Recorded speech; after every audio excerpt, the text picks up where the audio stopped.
बुद्धि, समृद्धि और सौभाग्य के देवता के रूप में गणेश जी को पूजा जाता है। भाद्रपद मास में शुक्ल पक्ष की चतुर्थी के दिन गणेश जी का जन्म हुआ था, जिसे बड़ी धूमधाम से मनाया जाता है।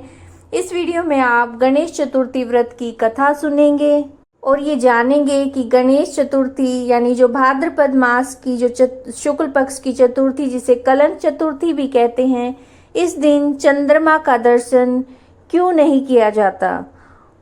आइए पहले गणेश चतुर्थी व्रत की कथा का श्रवण कीजिए। एक बार भगवान शंकर स्नान करने के लिए भोगवती नामक नदी पर गए। उनके चले जाने के पश्चात पार्वती ने अपने तन के मैल से एक पुतला बनाया, जिसका नाम उन्होंने गणेश रखा। गणेश को द्वार पर एक मुद्गल देकर बिठा दिया, जब तक मैं स्नान करूं तब तक तुम किसी भी पुरुष को अंदर मत आने देना। माता ने गणेश जी को ऐसी आज्ञा दी। भोगवती पर स्नान करने के बाद जब शंकर जी आए तो गणेश जी ने उन्हें द्वार पर ही रोक दिया और क्रोधित होकर भगवान शंकर ने उनका सिर धड़ से अलग कर दिया और अंदर चले गए। पार्वती जी ने समझा कि भोजन में विलंब होने के कारण शंकर जी नाराज हैं। उन्होंने फौरन 2 थालियों में भोजन परोसा। शंकर जी को भोजन करने के लिए बुलाया। शंकर जी ने 2 थाल देखकर पूछा कि दूसरा थाल किसके लिए लगाया है। माता ने कहा, दूसरा थाल पुत्र गणेश के लिए है, जो बाहर पहरा दे रहा है। यह सुनकर शंकर जी ने कहा, मैंने तो उसका सिर काट दिया। ऐसा सुनकर पार्वती जी को बड़ा दुख हुआ और प्रिय पुत्र गणेश को पुनः जीवित करने के लिए वो प्रार्थना करने लगी। शंकर जी ने हाथी के बच्चे का सिर काटकर बालक के धड़ से जोड़ दिया। तब पार्वती जी ने प्रसन्नता पूर्वक पति और पुत्र को भोजन करवाया और स्वयं भोजन किया। ये घटना भाद्रपद शुक्ल चतुर्थी के दिन हुई थी, इसलिए इसका नाम गणेश चतुर्थी पड़ा। भाद्रपद शुक्ल चतुर्थी के दिन चंद्रमा दर्शन वर्जित होता है। इस दिन चंद्र के दर्शन करने से मिथ्या दोष या मिथ्या कलंक लग सकता है। एक बार कुबेर जी ने भगवान शंकर और माता पार्वती जी के पास भोजन का आमंत्रण लेकर वो कैलाश पहुंचे। वो चाहते थे कि शिव जी और माँ पार्वती जी उनके महल में आकर उनके यहाँ भोजन करें, लेकिन शिव जी कुबेर के आमंत्रण का कारण समझ गए। वो जानते थे कि कुबेर केवल अपनी धन संपत्ति का दिखावा करने के लिए उन्हें अपने महल में आमंत्रित कर रहे हैं, इसलिए उन्होंने कुछ महत्वपूर्ण कार्य में व्यस्त होने का कारण बताते हुए आने से मना कर दिया। पार्वती जी ने भी कहा, यदि उनके स्वामी नहीं जा रहे तो हम अकेले नहीं आ सकते। ऐसे में कुबेर दुखी हो गए और भगवान शिव से प्रार्थना करने लगे। तब शिव जी ने मुस्कुराकर कहा, यदि आपको हमारी सेवा ही करनी है तो आप मेरे पुत्र गणेश को साथ ले जाएं। गणेश आपको सेवा का पूरा मौका देंगे।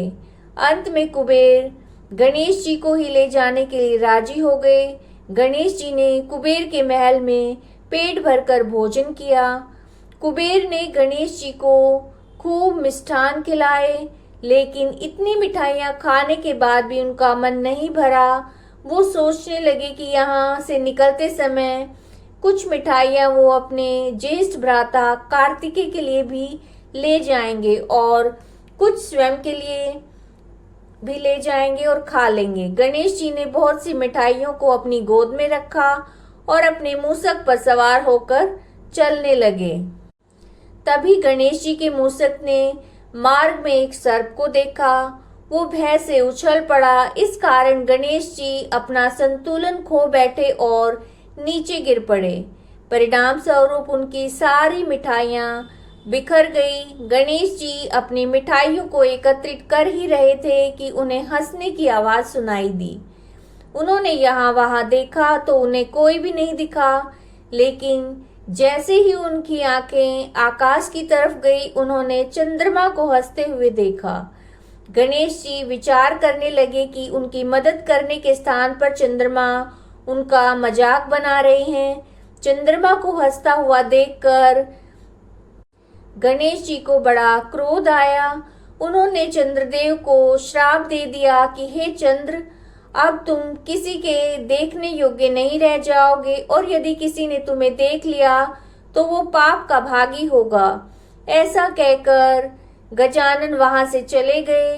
गणेश जी श्राप के प्रभाव से उसी समय चंद्रमा की आभा चली गई और संपूर्ण जगत में रात्रि का जैसा अंधेरा छा गया। चंद्रदेव घबरा गए और उनकी शरण में आ गए और पैर पकड़कर क्षमा याचना करने लगे और बोले कि देव, मुझ पापी को क्षमा करें, मुझसे अनजाने में ऐसा कृत्य कर बैठा हूँ। यदि आपने अपना श्राप वापस नहीं लिया तो उसके होने का कोई महत्व नहीं रहेगा। जो कार्य उन्हें सौंपा गया है वो नहीं कर पाएंगे और इस सृष्टि का भी नियम भंग हो जाएगा। हे देव, मुझे क्षमा करें। फिर गणेश जी ने भी उनकी स्थिति देखी तो उनका क्रोध थोड़ा शांत हुआ और उन्होंने चंद्रमा को अपनी गलती का एहसास हुआ। ऐसा जानकर उन्होंने कहा, दिया हुआ श्राप तो वापस नहीं हो सकता, ये आप भी जानते हैं। हाँ, इसका उपाय किया जा सकता है।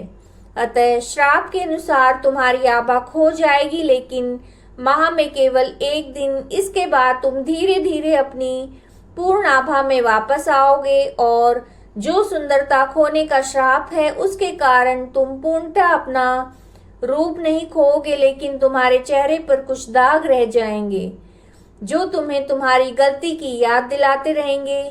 गणेश जी की कृपा से चंद्रदेव प्रसन्न हुए और उनका आभार प्रकट करने लगे, लेकिन गणेश जी ने कहा कि मेरा ये श्राप मैंने कम अवश्य कर दिया है, लेकिन तुमने जो मेरा अपमान किया है उसके कारण मैं दुखी हूँ। आज भाद्रपद शुक्ल चतुर्थी के दिन तुमने मेरा अपमान किया है, तो अब से आज के दिन कोई भी तुम्हारा दर्शन करेगा ये उसके लिए अशुभ होगा।